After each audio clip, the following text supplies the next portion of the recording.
من الشيطان الرجيم.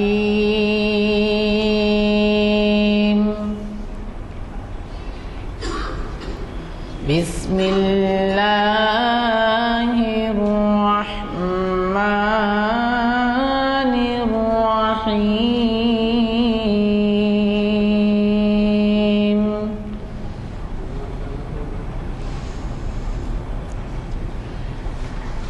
إذا جاء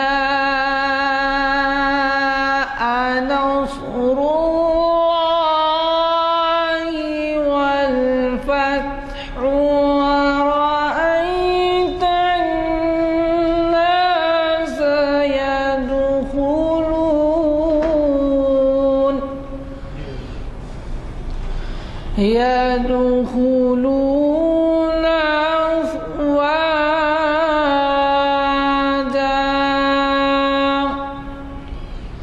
فسبح بحمد ربك واستغفره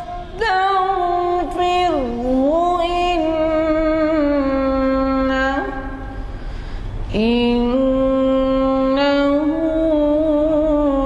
كان توابا. صدق الله. میں سید حامد حسینی سماجی کارکن حزب قائد جناب غلام یزدانی صاحب کنوینر محافل مسجد عالیہ گن فاؤنڈری اب آپ کی خدمت میں آج کا عنوان اور مقرر صاحب کا تعارف پیش کر رہا ہوں. آپ حضرات ڈاکٹر متین الدین قادری صاحب سے واقف ہیں. موضوع خود کے تجویز کردہ عنوان نظر نہ آنے والی مخلوقات شریعت کی روشنی میں حصے دوم پر روشنی ڈال رہے ہیں. ہماری آج کی یہ محفل شریعت انفارمیشن سروس 487 نشست بروز پیر 15 اپریل 2013 مطابق 4 جمادی الآخر 1434 ہجری جامع مسجد عالیہ گن فاؤنڈری کے کانفرنس ہال میں بعد نماز عصر منعقد ہو رہی ہے. حافظ قاری محمد عرفان احمد صاحب خوش الحان خیرت سے آغاز کیے. میں محترم ڈاکٹر متین الدین قادری صاحب سے گزارش کرتا ہوں کہ وہ شہنشین پر تشریف لائیں اور ہمیں اپنے خطاب سے سرفراز فرمائیں. اعوذ باللہ من الشیطان الرجیم. بسم اللہ الرحمن الرحیم. الحمد للہ رب العالمین والصلاة والسلام علی رسولہ النبی الکریم. اما بعد، قال اللہ تعالی فی القرآن المجید: اعوذ باللہ من الشیطان الرجیم. بسم اللہ الرحمن الرحیم. آمن الرسول بما انزل الیہ من ربہ والمؤمنون کل آمن باللہ وملائکتہ وکتبہ ورسلہ لا نفرق بین احد من رسلہ. صدق اللہ العظیم و صدق رسولہ النبی الکریم. اما بعد، محترم حاضرین اکرام، اسی عنوان پر آج سے تقریباً 1 مہینہ قبل میں نے مخاطب کیا تھا اور نظر نہ آنے والی مخلوقات کے بارے میں جو ایک اہم بات تھی جو آپ کو بتانا تھا وہ کسی وجہ سے نہیں بتائی گئی. اور ان مخلوقات میں بھی سب سے اہم مخلوق ملائکہ، اللہ کے فرشتے، ان کا تذکرہ ہونے سے رہا تھا. اور یہ دوسرے وقت بھی وہی عنوان رکھا گیا تاکہ ملائکہ اور فرشتوں کے بارے میں ہم تذکرہ کریں. پہلی بات کہ جو ہے نظر نہ آنے والے مخلوقات کی اہمیت کیوں ہے؟ اس لیے کہ اس کائنات میں نظر نہ آنے والی مخلوقات کثرت سے پائی جاتی ہے بنسبت نظر آنے والوں کی. یہ آپ کو سن کے تعجب ہوگا، وہ مخلوق کثرت میں ہے، اکثریت میں ہے جو نظر نہیں آتی، اور جو نظر آتی ہے وہ اقلیت میں. پہلی بات تو یہ ہے. دوسری بات یہ ہے کہ جو چیز نظر نہیں آتی انسان اسی کی جستجو میں رہتا ہے. ایک تجسس رہتا ہے انسان کو کہ میں اس کو دیکھوں، اس کو پاؤں، وہ کیسی ہے. اور اس سلسلے میں یہ بات بھی ہے کہ بہرحال انسان کی جو خواہشات ہے، انسان کا جو دل ہے وہ چاہتا ہے، یہ آرزو کرتا ہے کہ ہم کو نظر نہیں آنے والی چیز نظر آئے. یہ تو مخلوقات کی بات رہی. خالق کا معاملہ بھی ہے کہ خالق بھی نظر نہیں آتا. اور اس سلسلے میں یہ کہ خاص رب ایسی مخلوق سے خالق کا ہے کہ جو ہے جیسے کہ علامہ اقبال نے کہا تھا کہ انسان کی آرزو جو ہوتی ہے کبھی یہ حقیقت منتظر نظرہ لباس مجاز میں کہ ہزاروں سجدے تڑپ رہے ہیں میری جبین نیاز میں. تو یہ کہ وہ شاعر بھی چاہتے ہیں، علامہ اقبال بھی چاہتے ہیں کہ کبھی مجازی لباس میں صحیح مالک نظر تو آ جا، دیکھ ہزاروں سجدے میری جبین میں تڑپ رہے ہیں. تو یہ کہ جو چیز نظر نہیں آتی اس کا بڑا اشتیاق ہوتا ہے، اس کی جستجو ہوتی ہے، اس کے لیے تجسس ہوتا ہے. تو یہ بڑی اہم بات ہے جو اکثر لوگ یہ کہتے ہیں کہ بھئی خدا کا انکار اسی بنیاد پہ کرتے کہ وہ ہمارے نظر نہیں آتا، اس کی ذات نظر نہیں آتی. تو ان کو سمجھانے کے لیے یہ موضوع بڑا اہم ہے کہ اللہ تعالیٰ تو خالق کریٹر ہے، اس کی جو کریشن جس کو مخلوق کہتے ہیں تم کو وہی نظر نہیں آ سکتی تو خالق کیسے نظر آئے گا. یہ بڑا اہم معاملہ ہے. یہ عنوان جو رکھا گیا یہی سمجھانے کے لیے. نظر نہیں آنے والی مخلوقات کی بھی قسمیں ہیں. ایک مخلوق وہ ہے جو انسانی گروہ کے کچھ لوگوں کو نظر آتی ہے، کچھ کو نظر نہیں آتی. ایک مخلوق وہ ہے جو ایک بڑے طبقے کو نظر بھی آ سکتی ہے. ایک مخلوق وہ ہے جو اس آنکھ سے تو نظر نہیں آتی لیکن ہم اس کو مائکروسکوپ کے ذریعے دیکھ سکتے ہیں اللہ کی اس مخلوق کو. تو یہ مخلوقات ہیں. اس میں سب سے اہم مخلوق ہے ملائکہ. یہ ملک کی جمع ہے اور یہ بڑی اہم مخلوق ہے. اللہ تعالیٰ کی فرما بردار. جب اللہ تعالیٰ نے کائنات کو پیدا کرنا چاہا تو سب سے پہلے فرشتوں کو، جن کو ہم اردو میں فرشتہ کہتے ہیں، ملک کے معنی اصل میں عربی میں فرشتہ، پیغام رسان، یہ کرنے والا، یہ معنوں میں آتا ہے. اور اس کی جماعت یہ ملائکہ، یہ گروہ ہے. ملائکہ انبیاء کو نظر آتے رہے اور انبیاء کو بھی جو مختلف صورتوں میں اور شکلوں میں نظر آتے رہے. اور ملائکہ کی تعداد تو اللہ ہی بہتر جانتا ہے کہ ان کی کتنی تعداد ہے، لیکن ان کے بارے میں کہا گیا کہ یہ نور کی مخلوق ہے، نوری مخلوق ہے. خود قرآن مجید اور احادیث مبارکہ بکثرت اس بات کی گواہی دیتے ہیں ان میں نفس نہیں ہوتا، خواہش اور طمع نہیں ہوتی، اور یہ اپنے ارادے سے کوئی بات نہیں کر سکتے. یہ اللہ کے مطیع و فرما بردار ہوتے ہیں. اللہ تعالیٰ جو کچھ ان کو حکم دیتا ہے وہی یہ کرتے ہیں. پھر یہ کہ جو ہے اللہ تعالیٰ کی یہ جو عظیم الشان سلطنت ہے، اس میں اللہ نے ان کو مختلف کاموں پر معمور کیا ہے. معمور من اللہ، یہ اللہ کی طرف سے معمور ہے اور اللہ کے حکم کے مطابق اس کائنات کے نظام کو چلانے میں مددگار ہیں، مدد کرتے ہیں، چلاتے ہیں اس کے حکم کے مطابق. لیکن ہم سے یہ کہا گیا یہ تو اللہ تعالیٰ کی حکمت ہے کہ نظام کے تحت، لیکن اللہ فرشتوں کا بھی محتاج نہیں ہے. یہ ہمارا ایمان ہونا چاہیے. بغیر فرشتوں کے بھی اللہ تعالیٰ اس کائنات کو تنہا چلانے پر قدرت رکھتا ہے اور بغیر سورج کے روشنی دے سکتا ہے، بغیر چاند کے رات کو منور کر سکتا ہے. یہ اللہ کی قدرت ہے. یہ تو ایک نظام کے تحت اللہ نے رکھا ہے. چیزیں سب اس کی اتنی بڑی قدرت ہے، یہ ہم کو ذہن میں رکھنا چاہیے. لیکن فرشتوں کا معاملہ یہ ہے کہ یہ ہمارے ایمانیات میں داخل ہے. جیسے کہ میں نے ابھی سورہ بقرہ کی آخری آیتوں میں سے جو آخری آیتوں کی جو آیت ہے اس میں میں نے تلاوت کی. کہا گیا آمن الرسول، کہ رسول ایمان لائے، بما انزل الیہ من ربی، کہ جو ان کے پروردگار کی طرف سے جو کچھ ان کی طرف نازل کیا گیا. کلنا آمن باللہ و ملائکتہ و کتبہ و رسلہ، اور وہ جو ایمان آپ کے ساتھ جو مومنین ہیں وہ بھی ایمان والے جو ہیں وہ بھی جو ہے سارے اللہ پر ایمان لاتے ہیں. اللہ کے بعد رسولوں اور کتابوں کا تذکرہ نہیں ہے بلکہ ملائکہ کا تذکرہ ہے. کلنا آمن باللہ و ملائکتہ، بتائی جا رہی ہے اہمیت فرشتوں کی. تو یہ نہ سمجھنا کہ کوئی آسان ایسی مخلوق ہے. یاد رکھو اللہ کے بعد ان پہ ایمان لاؤ. وہ کتب ہی، اس کے بعد کتابیں، وہ رسول ہی. اس کا ایک اور چیز ہے، کیونکہ قرآن میں مجید کے ایک معاملی سے طالب علم کی حیثیت سے، کہ بھئی رسولوں کو کیا فرشتوں کو رسولوں پر فوقیت بالکل حاصل نہیں ہے. انسان تو فرشتوں کو فوقیت حاصل نہیں ہے، میں بھی بتاؤں گا آپ کو قرآن کے حوالے سے. لیکن یہاں پر ایمان لانے میں اللہ کے بعد فرشتوں کو جو لایا گیا، اصل میں اللہ کو بتانا تھا کہ اللہ جو میسیج، کتاب تمہارے پاس بھیجنے والا ہے، یہ ذریعہ بنیں گے فرشتے. اس لیے کہا گیا کہ کلنا آمن باللہ و ملائکتہ و کتبہ و رسلہ، پھر اس کے بعد بتایا گیا فرشتے جو چیز لے کے آنے والے کتابیں یہ کس پر نازل کریں گے فرشتے؟ وہ انبیاء پیغمبروں پر، رسولوں پر وہ لے کر آئیں گے۔ تو یہ چیز بھی اس میں بتانا تھا۔ لیکن فرشتے بڑی اہم چیز ہے، اس پہ ایمان یافتہ ہمارا داخل ہے کہ ان پر ایمان لائیں۔ کس چیز پر؟ اللہ پر، اللہ کے ملائکہ پر، فرشتوں پر، اس کی کتابوں پر، اس کے رسولوں پر۔ لا نفرق بین احد من رسلہ، اور اس کے رسولوں میں، رسالت میں ہم کسی میں فرق نہ کریں ایمان لانے میں، پورے رسولوں پر ایمان لائیں۔ اب یہ دوسرا موضوع ہے، لیکن یہاں جو ملائکہ کی جو اہم بات ہے کہ ملائکہ پر ایمان لائیں۔ پھر دوسرے یہ کہ یہ ایمان مفصل جو ہے اس کا جز ہے، بڑا اہم جز ہے کہ اگر اس میں سے کسی چیز کا بھی انکار کر دیا جائے تو کوئی انسان، کوئی مسلمان باقی نہیں رہتا۔ کہا گیا آمنت باللہ و ملائکتہ و کتبہ و رسلہ والیوم الآخر والقدر خیرہ و شرہ من اللہ تعالی والبعث بعد الموت، کہ کہو کہ میں ایمان لاتا ہوں اللہ پر، اس کے ملائکہ پر، اس کے فرشتوں پر، اس کی کتابوں پر، اس کے رسولوں پر، آخرت کے دن پر۔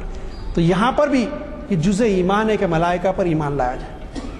تو معلوم ہو رہا کہ ان کی اتنی بڑی اہمیت ہے کہ یہ ان پر ایمان لانا ہے۔ میں تھوڑی سی گفتگو اس بارے میں کروں گا کہ ایمان کس طرح فرشتوں پر لانا ہے،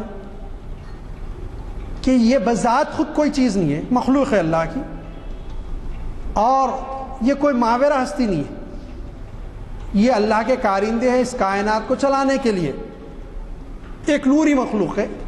جیسے کہ میں نے وضاحت کی ابھی، ان میں نفس نہیں ہوتا، مرد اور عورت نہیں ہوتے، یہ اللہ کے حکم کی تعمیل میں لگے رہتے ہیں۔ یہ ایمان فرشتوں پہ اس لیے لانا ضروری ہے کہ اگر ہم دیگر اقوام کو دیکھیں، بالخصوص مشرکین کو، تو مشرکین کے پاس جو ہے یہ تصور پایا جاتا ہے کہ انہوں نے ان کو دیویوں کا روپ دے لیا، فرشتوں کو، اور فرشتوں کو نعوذ باللہ من ذالک اللہ کی ذات میں شریک کر شرک کے مرتکب ہو گئے۔ تو جو یہ اس لیے ہم کو ایمان لانا ہے کہ اللہ نے، اللہ کے نبی صلی اللہ علیہ وسلم نے جس طرح بتایا فرشتوں کی حیت، اس طرح ان کی صفات، اسی طرح ہم کو ایمان لانا پڑے گا فرشتوں پر۔ کوئی یہ مافوق الفطرت کوئی چیز نہیں ہے فرشتے، یہ تو اللہ کے کارندے، اللہ کی مخلوق میں شامل ہے، اس لیے ایمان اس طرح لانا پڑے گا۔ اور پھر اللہ کے حکم کی تعمیل میں رات دن لگے رہتے ہیں، یہ جو ہے اس طرح ان پر ایمان لانا ہوگا۔ فرشتوں کی بھی تقسیم کی گئی ان کے مراتب کے لحاظ سے، انشاءاللہ اس پہ بھی گفتگو ہوگی۔ فرشتوں کی بڑی اہمیت ہے۔ قرآن مجید میں اللہ تعالیٰ نے مشرکین مکہ کے بارے میں کہا، سورہ کہف میں بھی اس کا تذکرہ آیا کہ انہوں نے فرشتوں کو نعوذ باللہ من ذالک اللہ کی بیٹیاں قرار دے دیا۔ اللہ تعالیٰ نے فرمایا طنز کرتے ہوئے، کیا اچھی تقسیم ہے کہ جو ہے اپنے حصے میں تو بیٹے، نعوذ باللہ من ذالک اللہ کے حصے میں بیٹیاں۔ تو انسان کو تو بیٹا پسند ہوتا ہے نا، تو اور وہ فرشتوں کو تم اللہ کی بیٹیاں کہتے ہو۔ تو یہ اس کی تردید کی گئی قرآن کے ذریعے کہ اللہ کی بیٹیاں نہیں ہے۔ تو یہ کہ جو ہے جو مختلف اقوام میں انبیاء ہے، ہو سکتا ہے ان کے پیروکار جو تھے انہوں نے کبھی کسی فرشتے کو دیکھا ہو، صحابہ کرام نے محسوس کیا فرشتوں کی آمد حضور صلی اللہ علیہ وسلم کے پاس، بلکہ جو حدیث جبرائیل جس کو کہتے ہیں، اس حدیث میں تو انسان کی شکل میں جبریل امین کو صحابہ نے دیکھا، حضور کے زانو مبارک کو اپنے زانو لگا کے بیٹھ گئے۔ پوچھا یا رسول اللہ علیہ وسلم یہ بتائیے کہ قیامت کب آنے والی ہے؟ حضور نے فرمایا جتنا سوال کرنے والا جانتا ہے جواب دینے والا بھی اتنا ہی جانتا ہے۔ اور بھی باتیں بھی، اب وہ پھر میں حدیث میں چلے جاؤں گا تو پھر حدیث کا درس ہو جائے گا۔ چلے گئے، جانے کے بعد صحابہ نے تعجب سے پوچھا یا رسول اللہ صلی اللہ علیہ وسلم یہ شخص کون تھا؟ ہم نے پہلی مرتبہ دیکھا اور اس طرح آپ کے زانو مبارک کو زانو لگا کر بیٹھ گیا، اور آپ نے اس کے سوال کے جواب میں کہا تم جتنا سوال کرنے والا جانتا ہے جواب دینے والے بھی اتنا ہی واقع۔ تو کہ جبریل امین آئے تھے تم کو دین سکھانے کے لیے، انہوں نے سوالات کی۔ تو انسان کی شکل میں بھی فرشتے کو جو ہے صحابہ کرام نے دیکھا، ہو سکتا ہے کہ کسی نبی کے پاس کسی اور شکل میں آئے۔ جبریل امین کو سورہ نجم میں بھی اس کی تفسیر میں مفسرین نے بتایا کہ حضور اکرم صلی اللہ علیہ وسلم نے ان کو اصلی حالت میں دیکھا، اور جس وقت وہ جو ہے حضور اکرم صلی اللہ علیہ وسلم کو نظر آئے مکے کی ایک پہاڑی کی طرف، اور اس طرف جب آپ نے دیکھا آواز کے اوپر تو ایسے محسوس ہوا کہ وہ کرسی پر بیٹھے ہوئے تھے اور وہ ساری آسمان ان سے بھرا جا رہا تھا، ایسے بڑے فرشتے۔ پھر ہم دیکھتے ہیں کہ یہ کتنے بڑے بڑے ہیں۔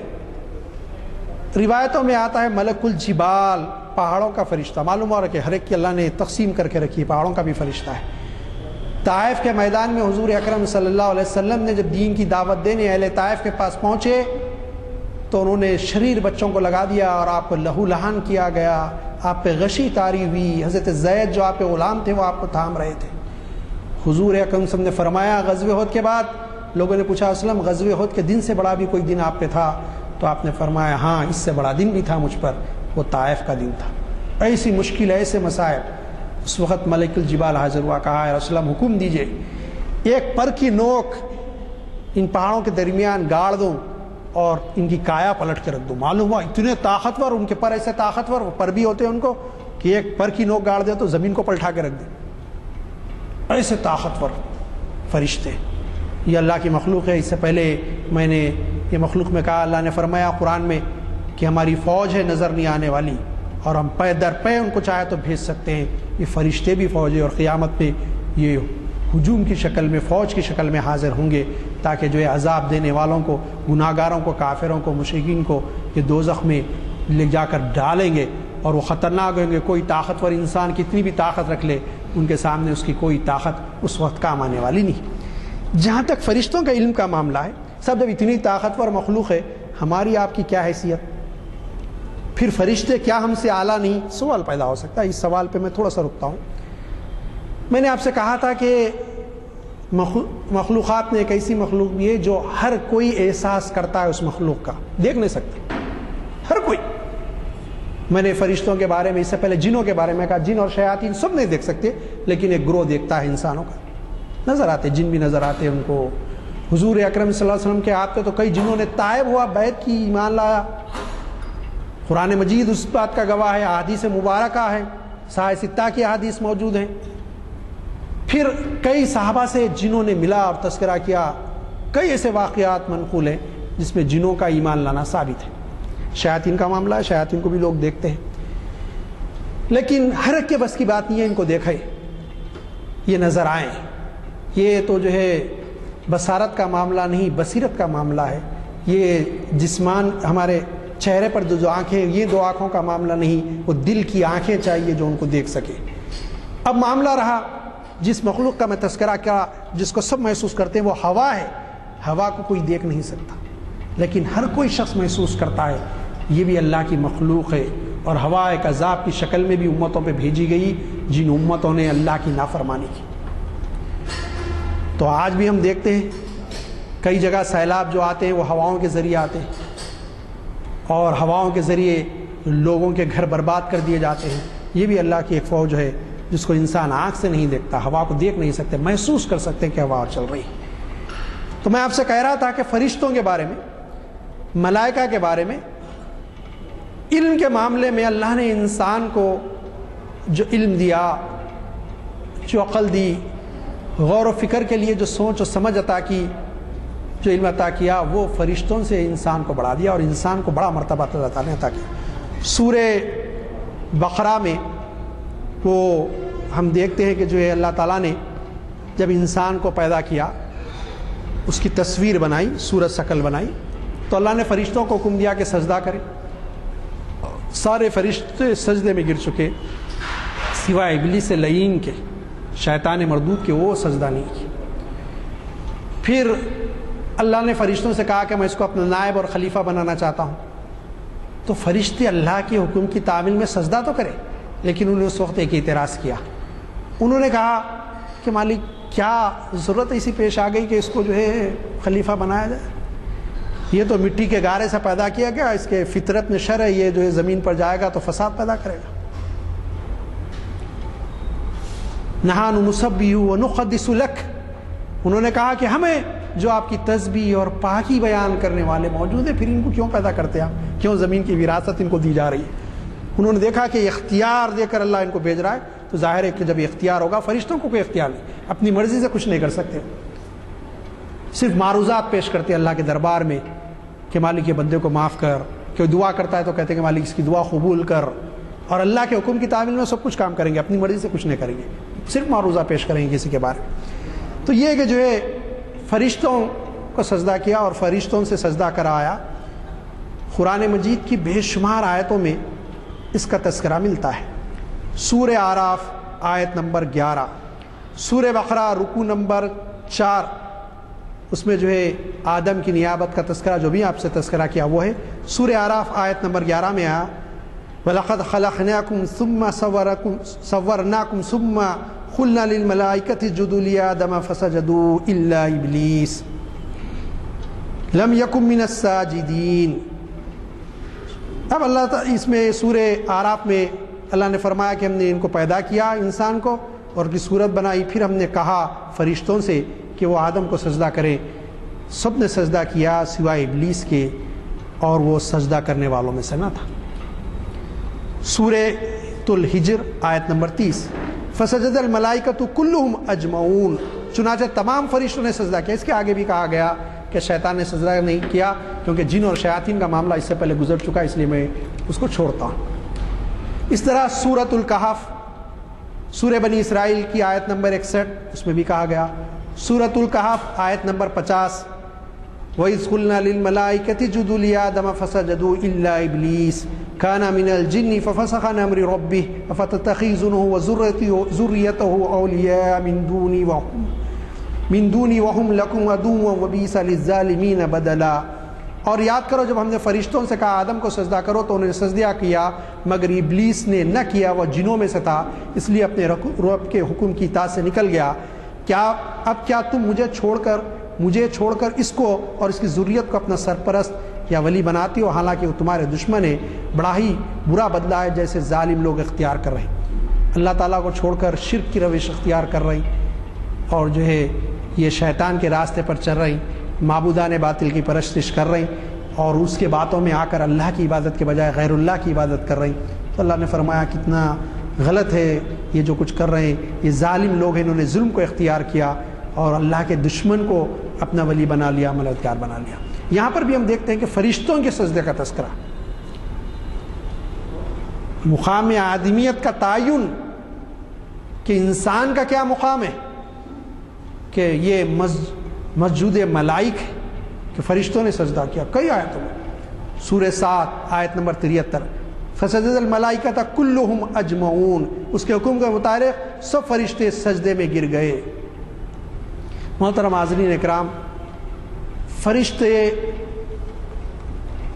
کا جو ہے یقیناً بڑا مقام ہے، لیکن اللہ تعالیٰ نے اپنی نیابت اور اپنی خلافت دے کر انسان کو بڑے اونچے مقام پر فائز کیا ہے۔ ہم دیکھتے ہیں کہ اختیار دیا، لیکن ہم جو ہے وہی انسان حقیقت میں اللہ کا نائب اور خلیفہ ہے، جو اللہ کے حکم کی تعمیل میں انسانوں کی بھلائی، انسانوں کی خیرخواہی کے کام کرتا ہے، شریعت کے مطابق اپنی زندگی گزارتا ہے، اور شریعت کو توڑتا ہے، اللہ کے قانون کو توڑتا ہے، تو وہی ظالم، وہی کافر ہے، چاہے وہ کچھ بھی نام رکھ لے۔ تو یہ بات ذہن میں رہے کہ جو اصل میں یہ انہی کا مقام ہے جو ہے نیابت کا حق وہی ادا کر سکتے ہیں جو شریعت کے عمل کرنے والے ہیں۔ فرشتوں کے بہت سارے تذکرے آئے۔ سورہ آل عمران آیت نمبر 18 میں اللہ نے فرمایا، اعوذ باللہ من الشیطان الرجیم، شہید اللہ انہ لا الہ الا هو والملائکۃ واولو العلم قائما بالقسط لا الہ الا هو العزیز الحکیم۔ اللہ نے خود اس بات کی شہادت دی کہ اس کے سوا کوئی خدا نہیں، یہ بات کہ اللہ کے علاوہ کوئی معبود نہیں ہے، کوئی خدا نہیں ہے جس کی پرستش کی جائے، اور فرشتے، یہاں فرشتوں کا تذکرہ کیا کہ فرشتے بھی گواہی دیے نہیں ہے کوئی معبود، اور سب اہل علم۔ اب مومنین کی شان بتائی گئی کہ اہل علم سے کہا کہ علم رکھنے والے، اللہ کو ایک مان کے عبادت کرنے والے، اہل علم بھی راستی اور انصاف کے ساتھ اس پر گواہ ہیں کہ اس زبردست حکیم کے سوا فی الواقع کوئی خدا نہیں۔ یہ جو ہے فرشتوں کی شان بتائی گئی کہ وہ جو ہے اللہ تعالیٰ کے جو ہے اللہ تعالیٰ کے حکم پر اللہ تعالیٰ کی وحدانیت کی انہوں نے گواہی دی فرشتوں نے۔ فرشتوں کے ذریعے اللہ تعالیٰ بندوں پر انعامات بھی بھیجتا ہے اور عذابات بھی بھیجتا ہے۔ اور فرشتوں میں سب سے بڑے 4 فرشتے ہیں، حضرت جبرائیل، حضرت میکائیل، حضرت اسرافیل، حضرت اسرائیل علیہ السلام۔ چاروں کا کام بھی متعین کر دیا گیا ہے۔ جہاں تک کسی میسیج یا پیغام کو اللہ کی طرف سے اللہ کے بندوں پر لانا ہے، وہ جبریل امین کا کام تھا، وہ کام ختم کر دیا گیا، کیونکہ قیامت تک کوئی نبی نہیں، کوئی نبی آنے والے نہیں، اس لیے وہ اللہ کی طرف سے کسی کے پاس کوئی کتاب، کوئی ہدایت نامہ لے کر آنے والے نہیں۔ لیکن یہ 4 بڑے اہم فرشتے ہیں۔ حضرت میکائیل علیہ السلام، ان کے سپرد کیا گیا کہ بارش برسانا۔ حضرت اسرافیل علیہ السلام، ان کا کام تو قیامت میں ہی سور پھینکنا ہے۔ حضرت اسرائیل علیہ السلام، اب یہ تو مقرر کیے گئے انسانوں کی روح نکالنے پر، یہ تو انسانوں کو روح نکالتے ہیں۔ فرشتوں کے بارے میں آیا کہ جو جنت کا داروغہ جو فرشتہ ہے اس کا نام ہے رضوان، نام بھی بتایا گیا۔ دوزخ کا جو داروغہ فرشتہ ہے اس کا نام بتایا گیا کہ مالک، یہ دوزخ کا فرشتہ ہے۔ حاضرین کرام، فرشتوں کے اور بھی بے شمار نام قرآن مجید میں اور احادیث میں ہم کو ملتے ہیں۔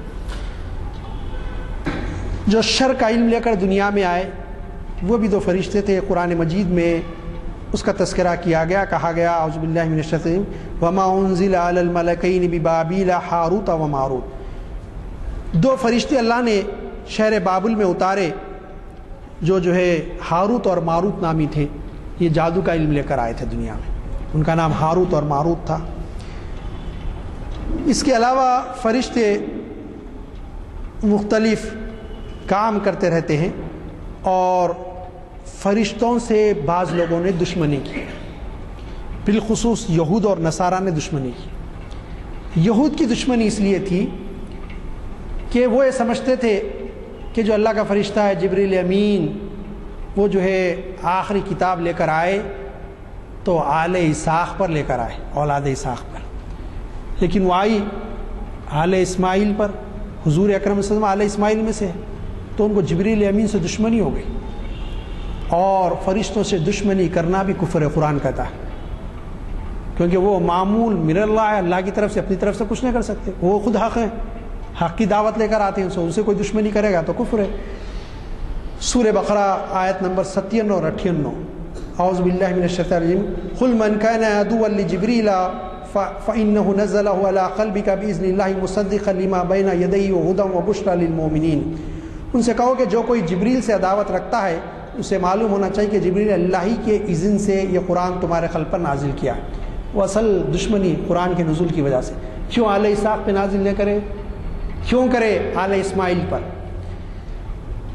تو اللہ نے فرمایا دیکھو یاد رکھو، جو جبریل سے دشمنی اس بارے میں کرتے ہیں کہ انہوں نے قرآن وہاں کیوں نازل کی، تو اصل میں یہ اللہ کے حکم سے جبریل نے کیا۔ جو پہلے آئی ہوئی کتابوں کی تصدیق و تائید کرتا ہے، یہ قرآن ایسا ہے جو اور ایمان لانے والوں کے لیے ہدایت اور کامیابی کی بشارت کر رہا ہے۔ من کان عدوا للہ وملائکتہ ورسلہ وجبریل ومیکائیل فإن اللہ عدو للکافرین۔ اب بعض لوگ اس میں سے میکائیل علیہ السلام کے دشمن ہو گئے، 97 آیت نمبر۔ جو اللہ اور اس کے فرشتوں اور اس کے رسولوں اور جبریل اور میکائیل یا نام لے کے کہا کہ دشمن ہے، اللہ ان کافروں کا دشمن ہے، کیونکہ اللہ کے فرشتوں کی نافرمانی کے دشمن ہو گئے، تو اللہ نے فرمایا کہ یہ کافر ہے اور اللہ تعالیٰ ان کا دشمن ہے۔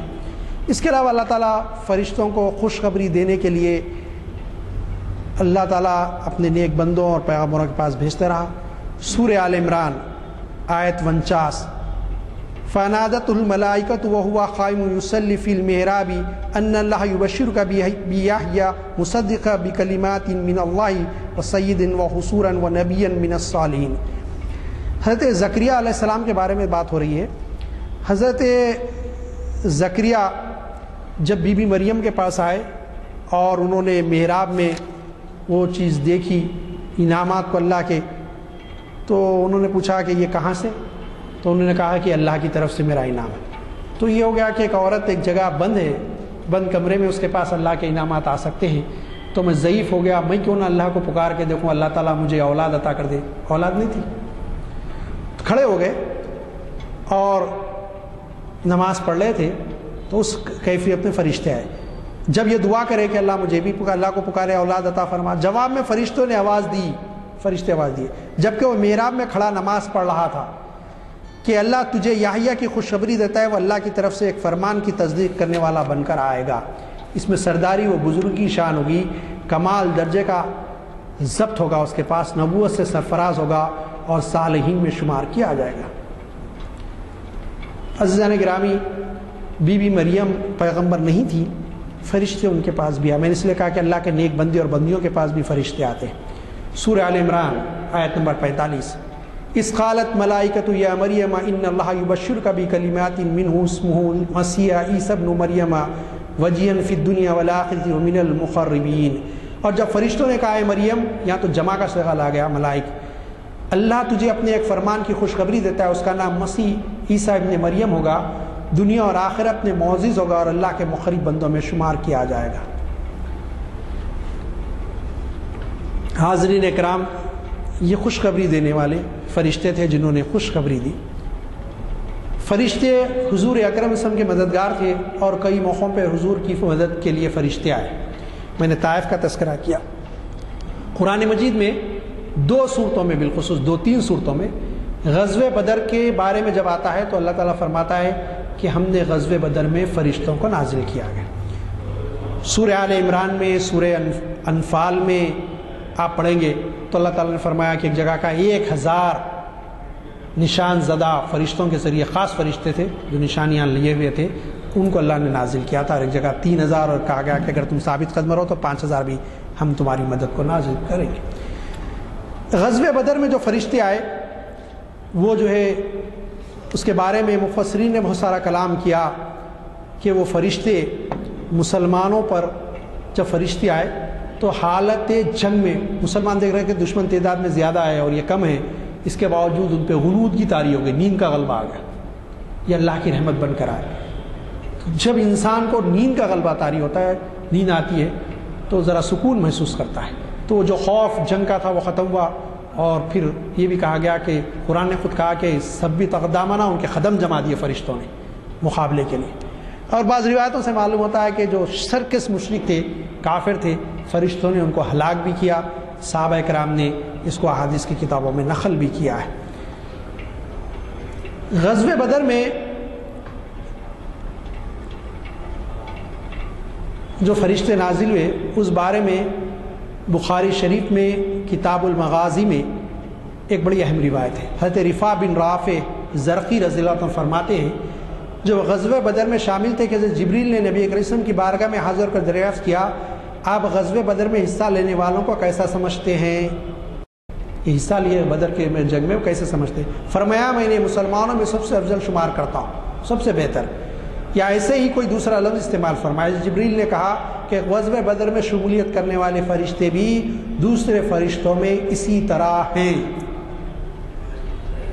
جیسا مسلمانوں میں بدر کی جنگ میں حصہ لینے والے۔ قرآن نے کہا بدری صحابہ کے بارے میں کہ اللہ تعالیٰ ان سے جو کچھ کرے گا باز پوچھ نہیں کرے گا، ان کی تعداد 313 تھی لگ بھگ، اور آپ کو میرے کو سرٹیفکیٹ مل جاتا ایسا تو کیا کیا کرتے نہیں معلوم۔ وہ 313 کا حال یہ تھا کہ راتوں میں کھڑے ہو کے روتے، گڑاتے اور دعا کرتے، جبکہ ان کو خوشخبری دے دی گئی تھی جنت کی، کہا اللہ کچھ نہیں پوچھے گا، اب جو چاہے کرے اللہ معاف کر دیا ان کو، لیکن اس کے باوجود کچھ نہیں کرتے تھے۔ تو یہ اب فرشتوں کے میں نے کہا کہ مراتب بھی ہوتے ہیں، وہ جو ہے درجات بھی ہوتے ہیں، تو یہ کہا گیا کہ جیسے مسلمانوں میں اہل ایمان میں بدری صحابہ کا معاملہ ہے، بدر کے میدان میں اللہ نے جو خاص فرشتوں کو اتارا تھا ان کا معاملہ بھی خاص ہے، یہ بڑے معزز ہے۔ حضرت ابن عباس رضی اللہ عنہ کا بیان ہے، یہ بھی حدیث شریف ہے بخاری شریف کی، نبی کریم صلی اللہ علیہ وسلم نے بدر کے روز فرمایا حضرت جبریل ہیں، لوگوں سے کہا کہ دیکھو حضرت جبریل ہے جنہوں نے اپنے گھوڑے کا سر تھاما ہوا اور ہتھیار زیب تن کیے ہوئے تاکہ مسلمانوں کی ہمت کو بڑھائیں۔ تو یہ کہ جو ہے یہ فرشتے جو ہے غزوہ بدر میں نازل ہوئے اور انہوں نے جو ہے مسلمانوں کی مدد کی۔ غزوہ احد میں بھی شروع میں جو ہے اللہ تعالیٰ کی مدد آئی، اور غزوہ احد میں بھی مسلمانوں نے جو ہے کافر کو شکست دیا، وہ بھاگنے لگے، لیکن حسن کی نافرمانی سے فتح شکست میں بدل گئی اور اس پر بڑے بڑے جیش صحابہ شہید ہو گئے۔ ایک روایت اس بارے میں ملتی ہے کہ یہ بھی بخاری شریف کی کتاب المغازی کی روایت ہے۔ حضرت جابر بن عبداللہ رضی اللہ عنہ سے روایت ہے کرتے ہیں میرے والد یعنی حضرت عبداللہ کی لاش احد کے دن مسلح کی گئی، مطلب ناک کان وغیرہ کاٹ دیے گئے ان کے، رسول اللہ کے پاس رکھ کر اسے کپڑوں سے ڈھانپ دیا گیا، حضور کے پاس رکھ کے کپڑوں میں ڈھانپ دیے تاکہ صحابہ دیکھ کے معمول نہ ہو۔ میں اس خیال سے نزدیک گیا کہ اسے کھولوں تو میرے رشتہ داروں نے روکا، سارے باپ کا یہ حال ہے اس لیے رشتہ دار روکے کہ مت کھول۔ پھر گیا تاکہ کپڑا ہٹاؤں تو میرے قبیلے والوں نے مجھے پھر منع کیا، رسول سے حکم دیا تو کپڑا ہٹایا گیا، حضور نے حکم دیا کہ اب کپڑا ہٹاؤ۔ آپ نے ایک چیخنے والی کی آواز سنی، فرمایا کون؟ عرض کیا گیا امر کی بیٹی یا اس کی بہن۔ فرمایا تو یوں ہی روتی ہو، تم رو یا نہ رو، دو فرشتے اس پر سایہ فکن تھے یہاں تک کہ اٹھا لیے گئے، اس لیے نوح کر کے رونے منع کیا گیا میت پہ، کہا کہ دو فرشتے اس پہ سایہ فکن کے۔ معلوم ہوا کہ اللہ کے جو نیک بندے ہوتے ہیں فرشتے ان پہ سایہ فکن بھی کرتے ہیں۔ اور قرآن مجید میں اللہ کا جو وعدہ ہے وہ وعدہ آج بھی مومنین کے لیے ہے کہ اگر ہم ایمان پر استقامت کا مظاہرہ کریں، شرک سے اجتناب کریں، توبہ و استغفار کریں، رجوع الی اللہ کریں، تو بہت سارے ایسے واقعات ہندوستان میں بھی ہوئے جب مسلمانوں کی غیب سے مدد کی گئی اہل حق کی، اور آج بھی کی جا سکتی ہے۔ آپ کی میری مدد کے لیے بھی اللہ تعالیٰ فرشتے بھیج سکتا ہے، لیکن ایمان کا وہ درجہ پیدا کرے، وہ صفات مومن کی پیدا کرے اور صحیح مسلمان بنے تو یہ کیفیت پیدا ہو سکتی ہے۔ فرشتوں کی تعداد بہت زیادہ ہے، بہت زیادہ، ان کی تعداد کا اندازہ لگانا گننا مشکل ہے۔ بخاری شریف کی روایت ہے کہ معراج کے موقع پر حضور اکرم صلی اللہ علیہ وسلم نے فرمایا بیت المعمور کو ظاہر کیا گیا، جبریل امین سے حضور نے ان کو بتلایا کہ جبریل امین نے یہ بیت المعمور ہے، اس میں روزانہ 70,000 فرشتے نماز پڑھتے ہیں، جو پڑھ کے نکلتے ہیں تو پھر کبھی ان کی باری نہیں آتی۔ اب اندازہ لگا لیجئے کہ کتنی زیادہ مخلوق ہے اور یہ کتنے فرشتے ہیں، کتنی ان کی بڑی تعداد ہے جو ہے یہ اللہ کے پاس موجود ہے اور بیت المعمور میں جو ہے یہ نماز ادا کرتے ہیں 70,000 ایک وقت میں، اور پھر جو ادا کر کے جاتے ہیں تو پھر ان کی دوسرے وقت باری نہیں آتی۔ فرشتوں کا انسانوں کی شکل میں آنا میں آپ سے پہلے بھی عرض کر چکا تھا، یہ فرشتے جو ہے حضرت ابراہیم علیہ السلام کی پاس انسانوں کی شکل میں آئے، اور اصل میں یہ بھیجے گئے تھے حضرت ہود علیہ السلام کی طرف کہ حضرت ہود کی قوم کو تباہ و تاراج کرنے کے لیے عذاب کی شکل۔ حضرت ابراہیم نے ان کو مہمان سمجھا اور بھنا ہوا بکرا ان کے سامنے پیش کیا، یہ سورہ ہود میں اس کا تذکرہ ہے، اور ان کی ضیافت کی، بھئی مہمان ہے، عرب بڑے مہمان نواز، تو گوشت بکرا کا بھیج۔ اب وہ دیکھے کہ کھاتی نہیں چلاتے، کھانا نہیں کھاتے، ان کو ڈر ہونے لگا کہ دشمن جب کسی کے گھر جاتا تو اس کا کھانا نہیں کھاتے، کہ کھانا کھائیں اس کو مارے۔ عربوں میں اتنا تھا کہ دشمنی بھی ہوگی کھانا نہیں کھائیں گے، تو یہ ڈرنے لگے۔ تو جب دیکھا کہ ان کے ہاتھ کھانے کے لیے نہیں اٹھتے تو ان سے خوف محسوس کیا، انہوں نے کہا ڈرو نہیں، ہم تو لوط کی طرف بھیجے گئے ہیں۔ پھر انہوں نے عیسیٰ کہا کہ ہم فرشتے ہیں، اور عیسیٰ کی خوشخبری دی۔ ان کی بیوی یعنی عیسیٰ علیہ السلام کی والدہ وہیں ٹھہری تھی، انہوں نے ہنس دیا کہ یہ عمر میں میرے کو اب کیا لڑکا ہوگا، وہ ٹھہری ہوئی تھی وہاں پر۔ یہ کہ جو ہے وہ پھر گئے حضرت ہود کے پاس، اور یہ جو ہے انہوں نے حضرت ہود کو اور اہل ایمان کو وہاں سے نکال دیا اور ساری بستی کو ہلاک برباد کر دیا، اس پہ اللہ کا عذاب لایا۔ دوزخ کے بارے میں اللہ نے فرمایا 19 فرشتے اس پر معمور ہیں، اہم جو فرشتے ہیں دوزخ کے 19، ان کی تعداد بتائے گی 1 کم 20 19۔ تو یہ تعداد جو ہے دیکھنے بظاہر کم ہے، لیکن فرشتے اتنے طاقتور ہیں کہ کوئی ان کا کچھ نہیں کر سکتا۔ ایک بات یاد رکھیں، فرشتے کسی کو زبردستی، پورے فرشتے بھی مل کر چاہیں کہ کسی کو عذاب دیں تو فرشتے دے نہیں سکتے، کیونکہ وہ اللہ کے حکم کے بغیر کچھ نہیں کر سکتے اتنے طاقتور ہونے کے باوجود۔ یہ اللہ کی مخلوقات ہیں اور مخلوقات میں فرشتے ہیں۔ دو ویسے فرشتے ہمارے دونوں بازوؤں پر متعین ہیں، جن کو ہم کرامن کاتبین عام الفاظ میں کہتے ہیں، اور ایک جو ہے اچھے کام کو لکھنے والا ہے اور ایک برے کام کو لکھنے والا ہے۔ جو اچھے کام کر کے جائے گا اس کے نام اعمال داہنے ہاتھ میں تھمایا جائے گا، اور جو برے اعمال کر کے جائے گا وہ جو ہے دوسرا فرشتہ اس کے لیفٹ ہینڈ میں بائیں ہاتھ میں تھما گا۔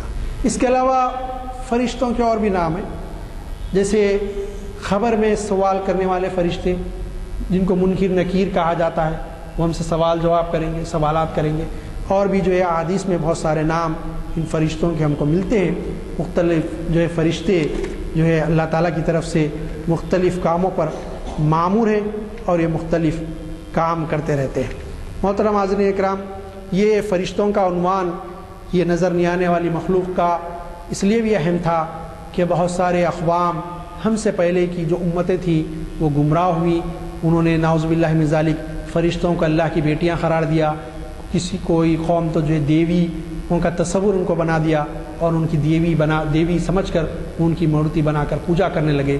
اور عام طور پہ ہمارے معاشرے میں، ہماری سوسائٹی میں، ہندوستان میں ہم دیکھتے ہیں کہ بعض دیویوں کے جو پر بتائے جاتے ہیں وہ اسی کانسیپٹ کا نتیجہ ہے، اسی تصور کا نتیجہ ہے کہ فرشتوں کو بھی پر ہوتے ہیں، تو جو ان کو پر لگائے گئے، ہو سکتا ہے کسی اللہ کے نیک بندے جو اللہ کی طرف سے اس ملک میں مبعوث کیے گئے تھے، ان کے پاس کوئی آیا، ان کے حواریوں میں سے، ان کے چاہنے والوں میں سے، ان پر ایمان لانے والوں میں سے کسی نے دیکھ لیا اس حالت میں کہ فرشتے کو پر ہے، تو اسی قسم کا تصویر بنائی گئی۔ اللہ عالم، ہم نہیں جانتے، لیکن میرا گمان ویسے تو ایک طالب علم کے یہی ہے کہ شاید کسی نے دیکھا ہو تو پھر وہ تصور یہ کر کے کہ یہ فرشتے بھی کوئی ماورا الفطرت قدرت رکھتے ہیں، طاقت رکھتے ہیں، اس کی پوجا شروع کی ہے۔ یہ انسان سے کمتر درجہ ہے۔ اللہ کے بعد اس کائنات پہ اللہ نے انسان کو شرف دیا، انسان کو اعلیٰ مرتبہ بنایا، چاہے کوئی بھی مخلوق ہو۔ میں نے اس سے پہلے جنوں کا بھی تذکرہ کیا تھا، شیاطین کا بھی تذکرہ۔ یقیناً اللہ نے ان کو بڑی طاقتیں دی ہیں، لیکن انسان کو اپنا نائب اور خلیفہ بنایا، اور انسان کے پاس جو قوت ہے، انسان کے پاس جو طاقت ہے، یہ کوئی دنیا کی طاقت اس کا مقابلہ نہیں کر سکتی۔ وہ طاقت میرے ساتھ بھی ہے، میں آج اس کو مارنا چاہتا ہوں۔ کہا جاتا ہے کہ وضو کیے اور یہی پڑھا بسم اللہ الذی لا یضر مع اسمہ شیء فی الارض ولا فی السماء اور اس کو پی لیا اور لال ہو گئے اور پسینے چھوٹنے لگے۔ جو آپ کے ساتھی تھے انہوں نے اس کو تلوار لگا دی کہ اگر ہمارے خلیفہ کو کچھ ہو جائے گا تو اس نے کہا کہ وہ جان کے بھی پیے، میں کیا کر سکتا ہوں، تو لے کے آنے والا تو ہے۔ پھر انہوں نے کہا کہ چھوڑ دو، مجھے کچھ ہوگا نہیں، لیکن اتنا ہی ہوا کہ پسینے آئے، لال ہو گئے، لیکن اس زہر نے نقصان نہیں پہنچا۔ اتنا خطرناک زہر، تو آپ نے عمل کر کے بتا دیا کہ ایمان ہو اللہ کے کلمہ پہ، اللہ کے نام کے بعد کوئی چیز ضرر نہیں پہنچا سکتی، تو دنیا میں کوئی ایسی چیز نہیں ہے، چاہے وہ مخلوق نظر آتی ہو یا نہ آتی ہو، جو ہم کو نقصان پہنچا سکے۔ اللہ تعالیٰ سے دعا ہے کہ مالک یہ ایمان اور اس پہ استقامت ہم میں ایسی پیدا فرما کہ ہم کسی سے نہیں ڈرے، صرف آپ کی تنازعات سے ہم ڈرنے والے بن جائیں، اور ہم کو صحیح مومن اور ایمان والا بنا۔ اور مالک ایسی مخلوقات جو ہم کو نظر نہیں آتی اور نظر آتی ہے، ان تمام کے شر سے ہم تمام کو، اور بالخصوص یہاں جو موجود سامعین ہیں، ان کو محفوظ فرما اور مجھ کو بھی محفوظ فرما۔ صلی اللہ تعالیٰ علی خیر خلق محمد وآلہ وصحبہ اجمعین برحمتک یا ارحم الراحمین۔